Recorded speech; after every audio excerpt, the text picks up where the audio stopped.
Just finishing up the prep.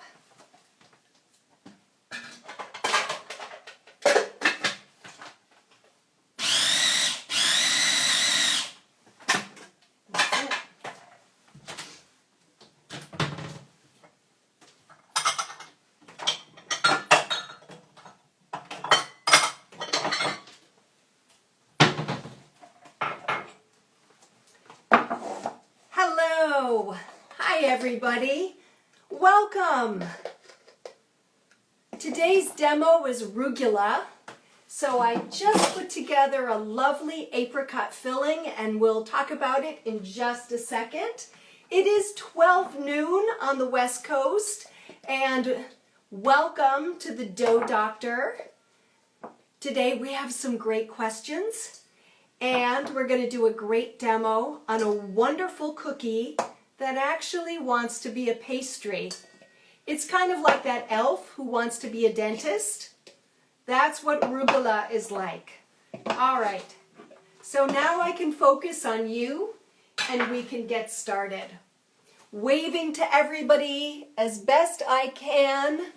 Thank you so much for joining me today on the show. I hope your baking is going well. I hope the weather is good where you are and that as we approach the holidays, we've got Hanukkah, we've got Christmas, we've got Kwanzaa, we've got New Year's, we've got so much going on that I hope you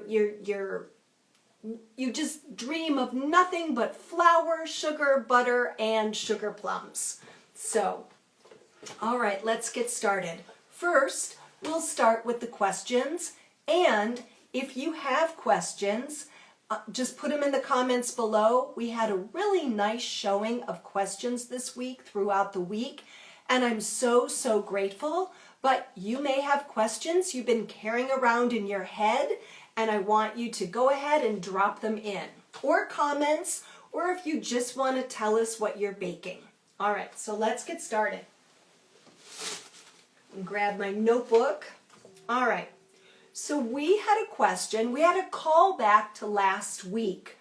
Diane asked about the caramel. One of our bakers, Diane, she asked about the caramel and if I had ever made it with monk fruit sweetener.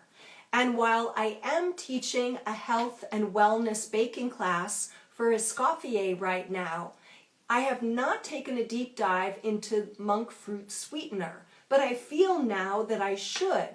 The challenge with those caramels, that particular challenge is not so much the sugar, though that is a little bit of a challenge, it's what to sub for that corn syrup.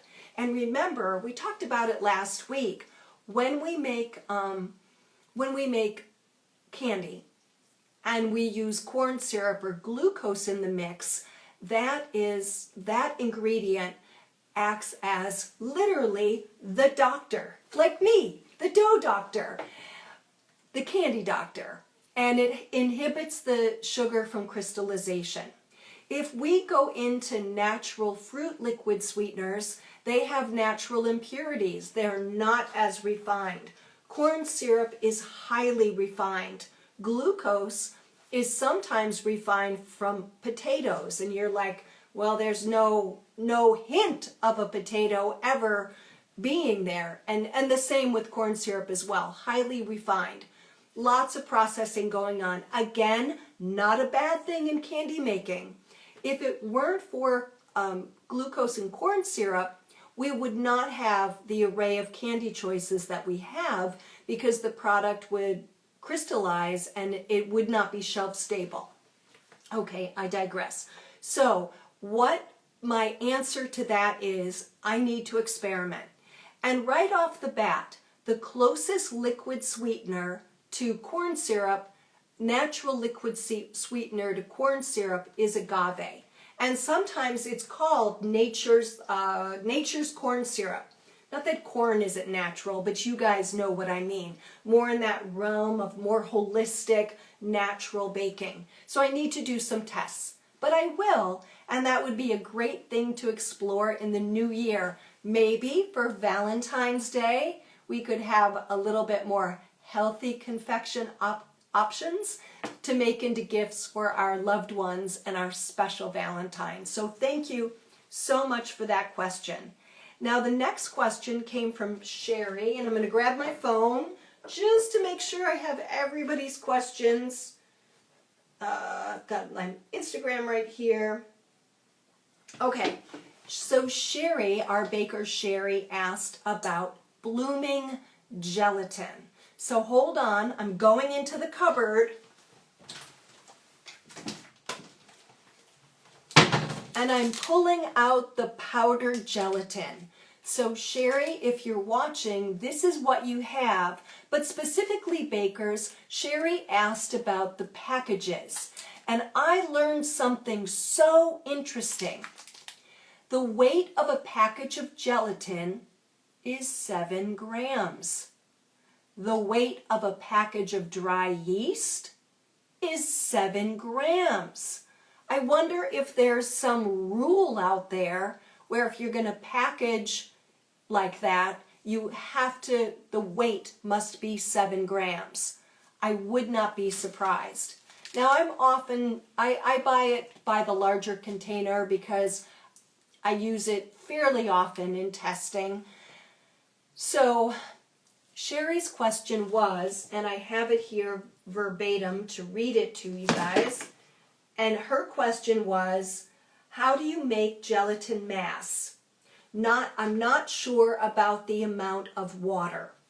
Okay, so just to clarify, gelatin is always bloomed in cold liquid first.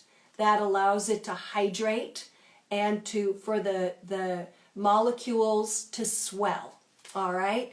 So it doesn't have to be water, but it usually is water.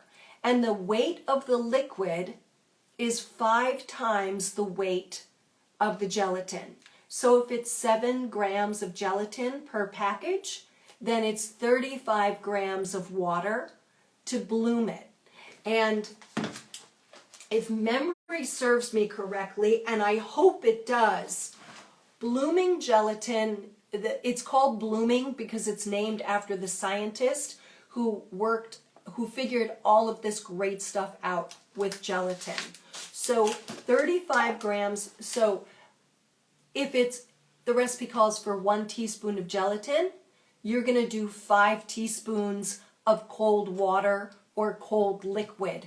We do kind of blur the lines between weight and volume with gelatin. We just kind of get it done. That's kind of how we handle it.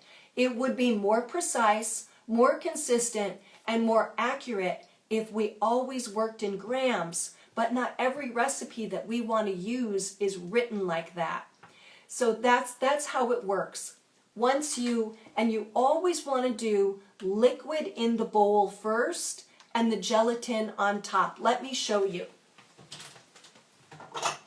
So for example, let's just quickly do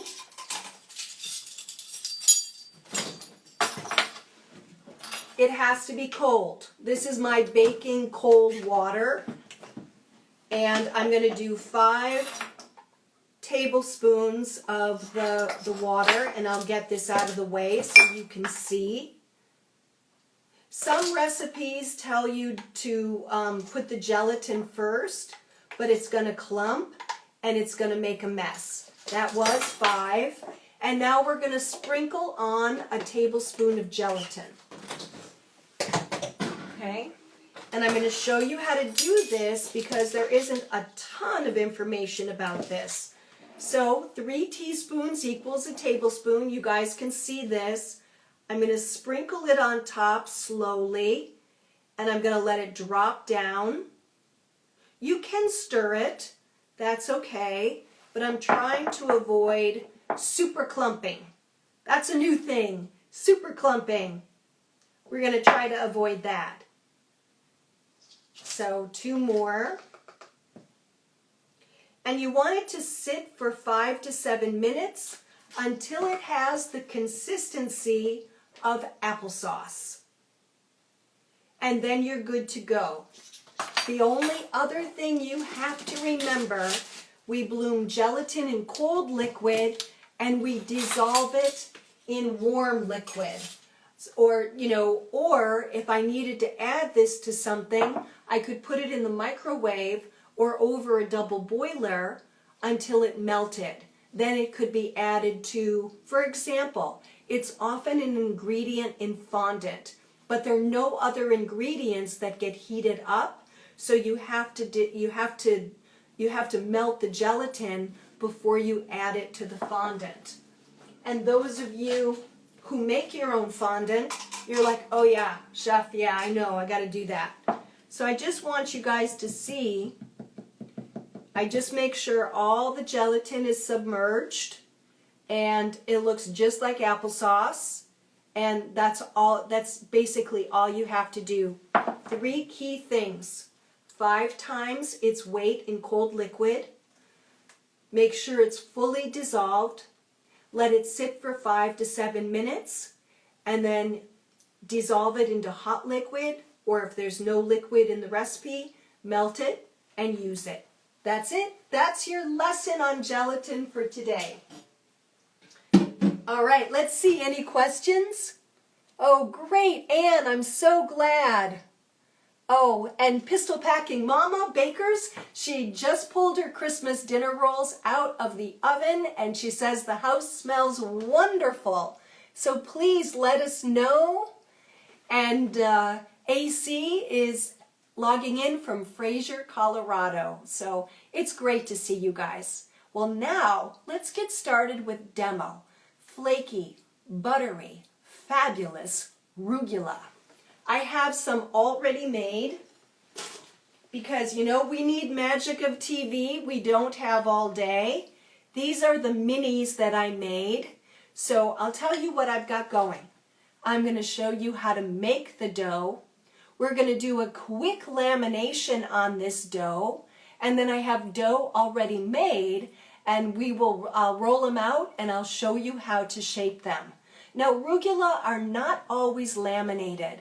But this was one of my wild card options. No, it wasn't an option. Nothing was optional when I did my master baker exam. But this was one of our wild cards.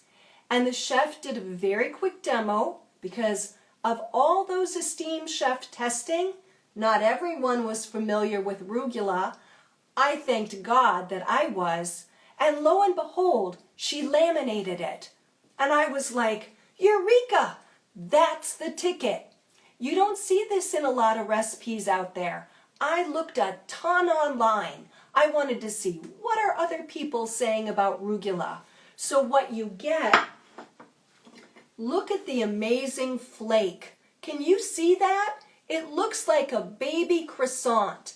And just to piggyback to our question section, there was Sally Sweet Bakes. She had a question, one of our bakers, Sally, had a question about savory rugula. And I will finish the show with my thoughts on savory rugula. But look at that. Gorgeous, gorgeous, gorgeous. And we love to laminate here on the Dough Doctor.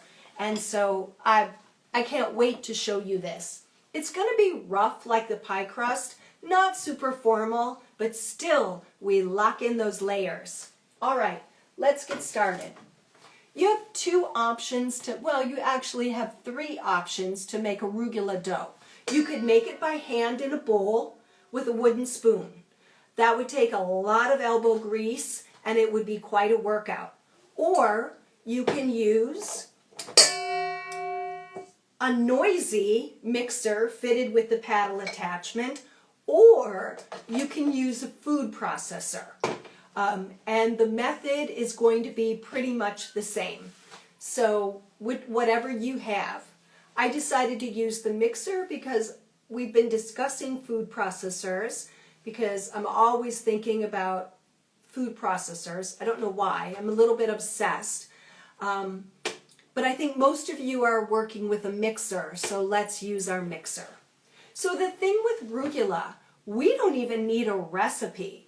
It's 1 part cream cheese to 1 part unsalted butter to basically 1 part flour. Full disclosure, there's a titch more flour in this recipe. It's not quite 1-1-1, but if you did 1-1-1, you would be okay.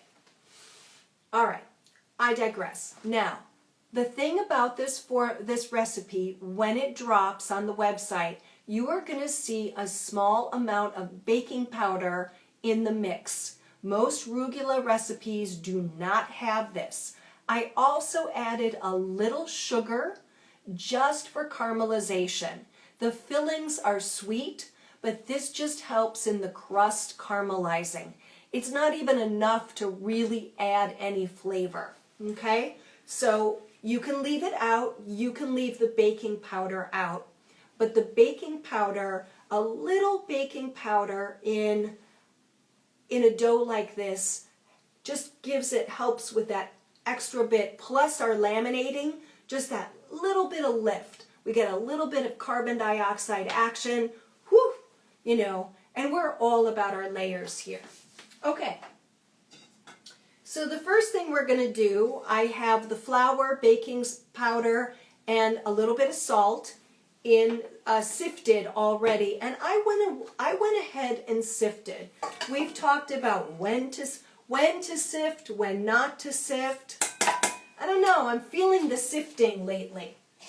And then what we're going to do, we're going to add our butter. Now this is cool room temperature, and you're probably like, oh my God, what does that mean? Cool room temperature means you have it prepared. Look, I have it beautifully cubed up, and the cream cheese too.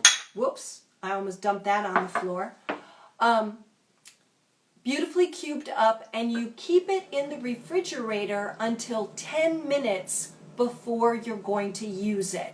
So it just comes out of the fridge while you're getting your ingredients in your pans and you're getting set up, but we're not softening it, and we don't soften it for the food processor either. So the butter and the cream cheese are going in the mixer. And we're going to lock it in place, low speed, just until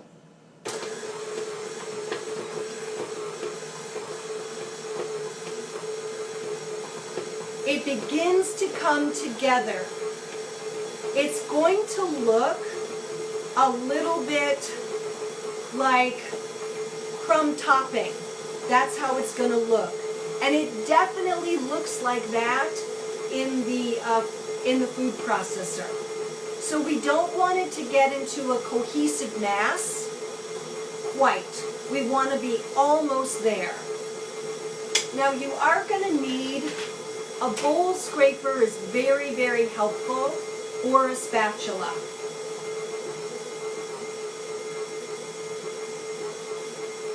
So it's basically a cut-in dough, just like our pie crust, but we're going to take it a little bit further, but not quite to a ball.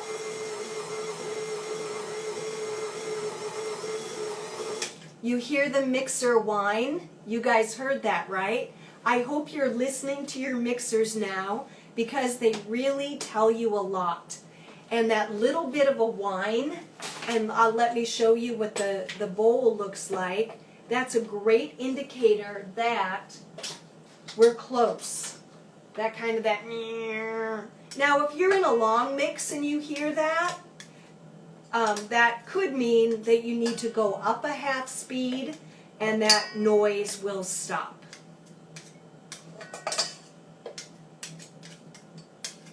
All right, we want every bit of this dough. This is a relatively small batch. You could easily double it, but I wanted to do multiple batches for demo. And you might still see a few small pieces of butter, and that's totally fine.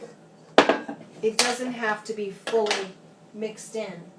Now we are going to put a little flour down But remember, we're working with the flour. We're not swimming in the flour. And we're going to dump this out. And we've got just a little bit, look at this guys, see, a little bit of dry.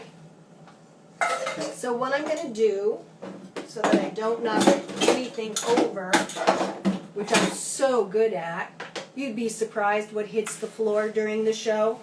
I'm going to use the heel of my hand, and I am going to kind of, there's a French word for this, frisage, but I am basically, any little bits, I am shoving in there with the heel of my hand.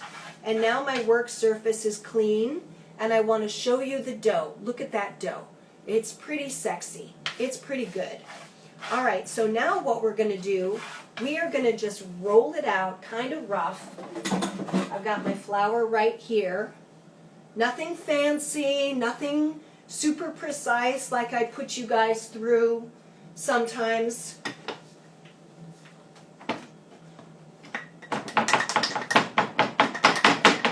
I'm just going to tap it out until it's approximately,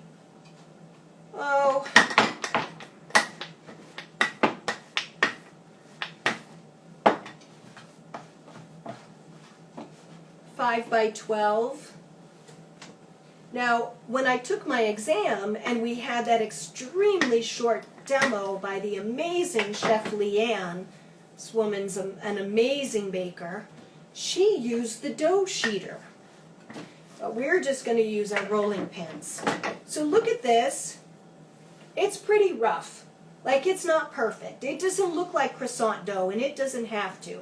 All I want you to do is fold it in thirds.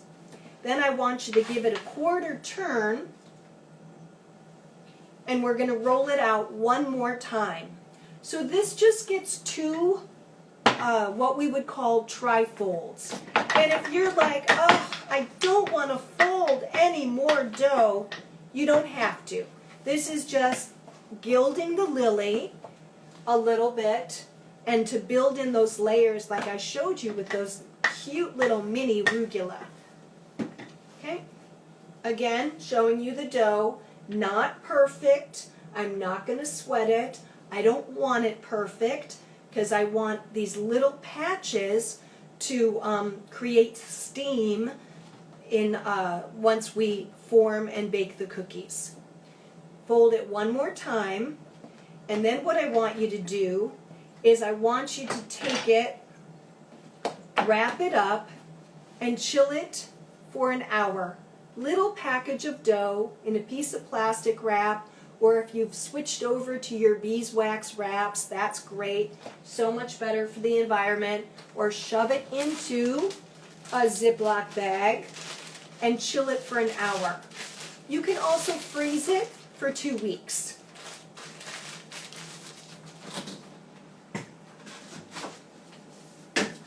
I have some right here that I made earlier this morning, and we're going to go ahead and roll these out. My work surface is a little messy. I got little schnitzels of dough, so I just need to scrape this so that it's a little tidier. So I'm going to take my bowl scraper. Always be mindful of your work surface, bakers. Always, when you go, like when you switch gears, like we're going from mixing to shaping, it's always a good idea to do a little bit of a clean. Now, the next thing we're going to do is we're going to roll this into a circle that's going to be 10, 11, 12 inches in diameter. And I know you're looking at this going, this is not a circle. So how do we get it into a circle? Well, we're back to Fred Flintstone's tire. We're going to bang it on the side of the table and or on the work surface and try to get it as round as possible. This reminds me of the old days.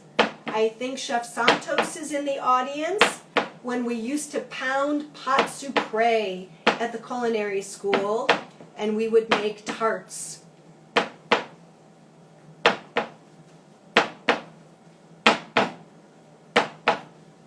It's still nice and cold, but it's a little bit more round. Okay, now more flour. Flour on top.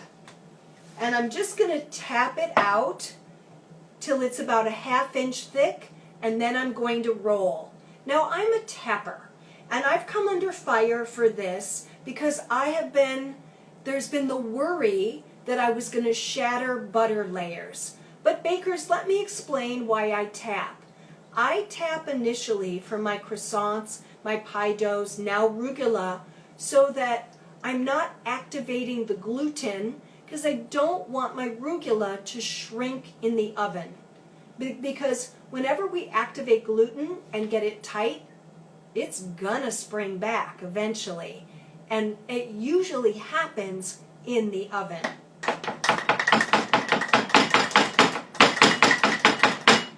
Give it a 1/4 turn.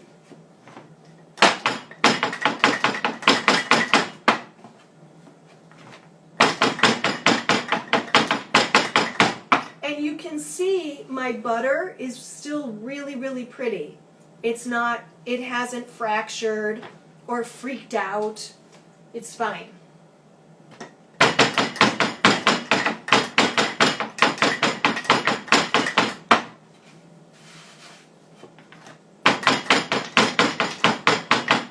Okay, when we get to the 1/2 inch, then I'm going to roll. Okay?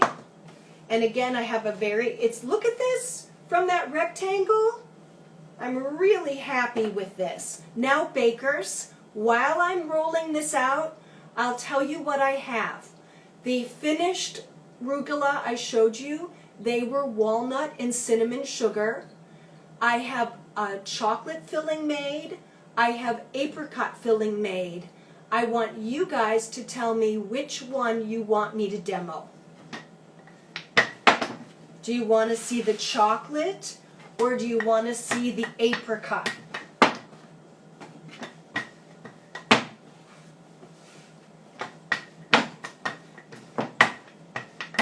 Drop it in the chat. Chocolate or apricot? Ooh, this dough, I wish you guys were here so you could feel this dough. It's really gorgeous.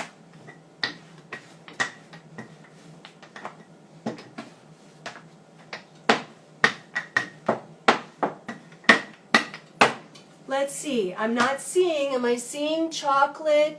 Oh, I see a lot of chocolate. I see apricot. It might be neck and neck. Well, I'll show you the fillings in just a second. So here's where you want to have your ruler handy. All right? And a little bit more flour down. And you notice I pick it up. I know we get so worried about handling our doughs, but we don't have to. I just got an idea. Maybe I'll do 1/2 apricot and 1/2 chocolate. That would be really exciting. Okay. So right now, I'm at 10 inches, and I'm a little short here. And if your dough starts to get square, then roll on the diagonal, okay? All right. So we're rolling 1/8 of an inch thick. And that's just right. That's right at the 1/8 of an inch, okay?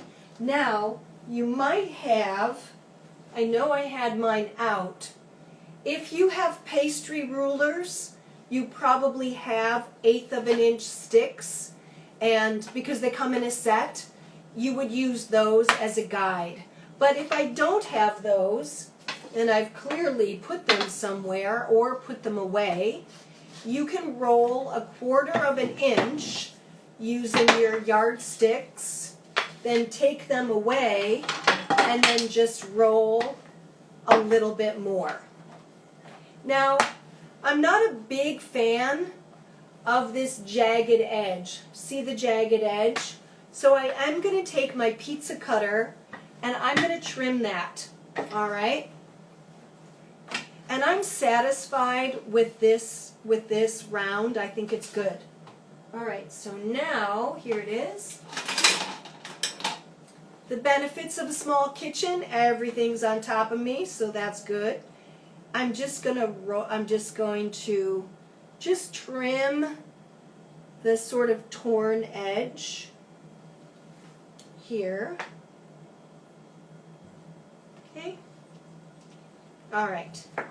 The other thing you can do if you're kind of a perfectionist, you know, there might be a few of us in the audience, you can fold the dough into quarters and then just give it another trim like that. Don't throw this in the dishwasher yet. We're going to use it. Okay, then I'm going to open this up, and I can live with that. That's okay. And I'm going to cut this into 12 even portions. You could probably get 16 out of here, but I'm going to go with 12 because I already have minis, and I'd like to have a selection of more generous, you know, some slightly larger ones. I'm folding the dough in half. I'm going to spread chocolate on one side and apricot on the other. Then I'm going to show you a really cool trick with wax paper for the filling. So the apricot is less messy, so I'm going to do that closer to me. And this is a really marvelous filling that I adapted from our good friends at King Arthur. And the recipe will be on the website. When the recipe drops, you'll see it. It's apricot jam and dried apricots that you chop up, a little lemon juice, a little salt in the food processor. That's what I was doing when we started the show. And honestly, it's like the filling for a soccer tort. Like, it's really marvelous. I think we could do a lot with this. I'll have to think about it. All right, so the apricot, and then the chocolate is so simple. It's semi-sweet chocolate with a butter, just melted until it's like the consistency of Nutella.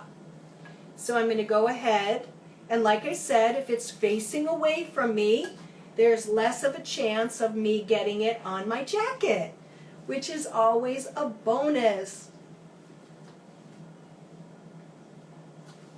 So this way, everybody gets to see these fillings.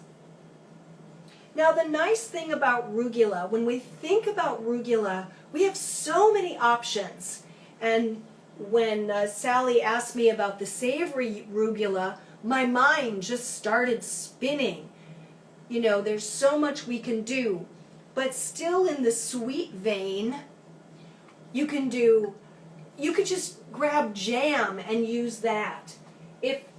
And the next thing, like jam, Nutella, you know, stuff that you have on hand. You don't necessarily have to make a filling. And previously with the minis, I just brushed the dough with water.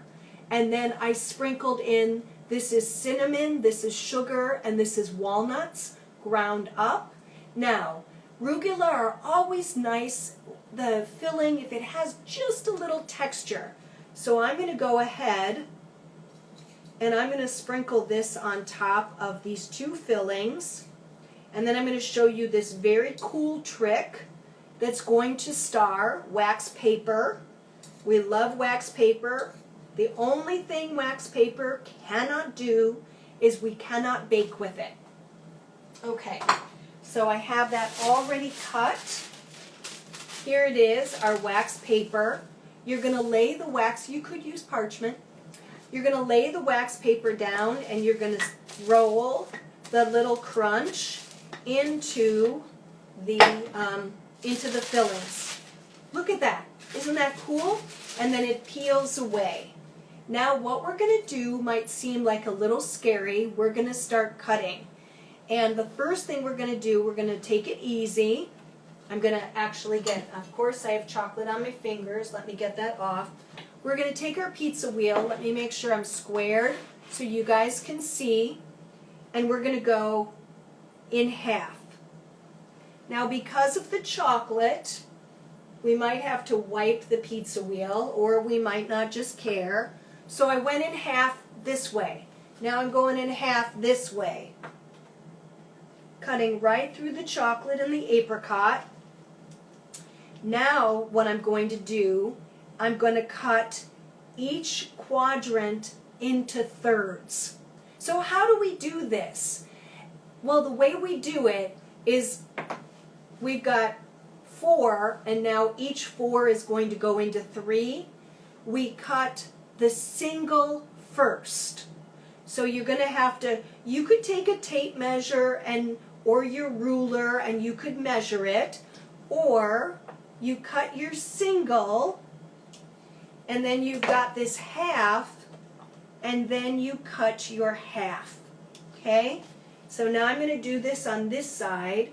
I'm going to cut my single and then I'm going to cut my half. Now that one I shorted a little bit, but that's life. So this one I'm going to try to do a little bit better. We're cutting the single and then we're cutting the half. All right, so you guys see that? It is not perfect. It is not a perfect circle, but it's gonna work just fine. Now I have my baking tray set up, lined with a Silpat, but you could also use parchment paper. Arugula dough is delicate, so it has to be lined. It has to have something. Okay? So now what we're going to do, I'm going to start with the apricot so I don't make any more of a mess. And I'm just going to begin, and you can stretch. If that bottom isn't, if it's a little wonky, just give it a little pull, just like we do for our croissants. And we're just going to roll this up. And then the point has to be on the bottom, and we're just going to pop it onto the sheet tray. And we're just going to keep going. Now we bake arugula at 350 degrees, but they absolutely must be chilled first for 30 minutes in the oven. Rewind! They must chill for 30 minutes in the refrigerator, and we're going to bake them in the oven. So you want your oven good and preheated, and arugula dough is delicate. So I want you to have another baking tray on deck, because about 20 minutes into the bake, you might want to double pan. Now I did that, and look at these little bottoms. They are perfect. They are not overbaked, but it's really easy to overbake arugula bottoms. We don't want to do that. Now, like croissants, they take a while, even though they're kind of tiny. And the reason is we have built-in layers, and look at this. We're rolling them, so it's going to take a while for that center to bake. So just don't be surprised. I usually double pan at the 20-minute mark, and they can go another 10 minutes. And you won't see these go into the oven because the show will be over, but I like to wash them with a little egg wash and sprinkle them with a little sugar. I know you're thinking, oh my God, Chef, can you just stop it with the sugar? I know, I hear you, but it makes them sparkle. And arugula are all about the sparkle. So I think it doesn't hurt. It doesn't hurt. I usually don't do cinnamon sugar, but you could if your cinnamon is light. If the cinnamon is heavy, we do run the risk of burning. And you notice I'm rolling upside down. You could do that too. You don't have to like turn it, you don't have to overhandle it if you don't want to, okay? And again, Nutella, so, you know, jam, but that little bit of like crumb topping or this cinnamon, sugar, walnut crunch just gives the arugula a little something something. Another great filling, and I was wild about poppy seed filling as a kid. There's some very good recipes for poppy seed filling out there. And then also, if you live where you have a market where they sell Solo, S-O-L-O, fillings, they usually are in more major markets.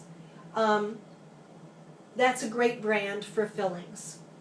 You could do Frangipan too, like the sky's the limit. And that's my segue into Sally's question about savory. So to make these savory, leave the sugar out. You could do pesto with Parmesan cheese. You could do roasted garlic. You could do cheddar and finely chopped chives or scallions. But whatever cheese you use, you want it to be a drier cheese. Now I thought about pizza, arugula, and if anybody tries that, please let me know. But the problem is, usually our mozzarella cheeses have such a high water content that they can be a little bit problematic. So I'm going to chill these for 30 minutes, and then I have it already made. I have egg wash, and the egg wash is egg with a little bit of milk or cream and a pinch of salt. For those of you who've been in class with me or watched my Craftsy classes, you know I have the 5-star egg wash from Chef Baker, and that was just a movie star moment of a recipe. But for our arugula, I don't need that crystalline shine, so that little bit of dairy kind of mitigates the shine a little bit. You could also like brush them with milk or cream, and that helps. What that does is it softens the egg wash with the dairy or just a wash of cream. These I just washed with cream because I wanted to be able to show you. They're really, really lovely. All right? So we covered all the questions, bakers. We went a little long, I apologize, but you saw arugula in motion. Hanukkah starts December 18th. You can bake arugula at any time and make them part of your holiday. Maybe you're doing a cookie decadence box, which I highly recommend. And wouldn't these arugula be an amazing addition? Please tag me in your posts so I can brag about your beautiful work, and we can have a little, I wish we could have show and tell, but it's coming, bakers. Maybe in 2023 we'll have a more elaborate set. Thank you so much for joining me, and I'll see you next week for another episode of The Dough Doctor right here at noon Pacific. Bye guys, happy baking!